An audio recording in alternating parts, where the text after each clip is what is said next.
We've just finished what the French call the period of great or grand growth, which is from the time when the vines start growing in the spring up through bloom. That's when it was really lush, profuse growth. And then after bloom, you have set, which is right where we are now, where the berries start to get larger and larger. Yeah, so this is really the busiest time of the year in the vineyard. People always think that maybe harvest is the busy time, but during harvest you have just one focus. That's harvesting the grapes, getting them off the vine and into the winery.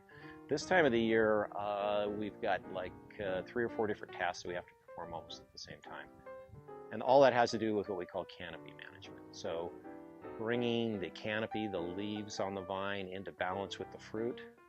And that involves a lot of hand labor. We've got almost 40 people working on the canopies right now. And what they're doing is positioning the shoots, and so they're in this nice upright or vertical orientation like you see behind me.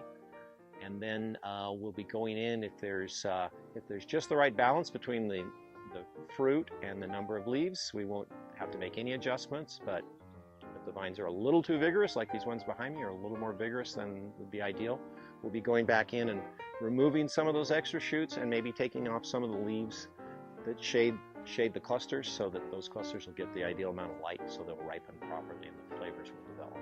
At this stage, the weather really has no effect on the character or the quality of the vintage. Right now it's all what we would call vegetative growth. The fruit hasn't started to ripen yet. And the weather that matters, that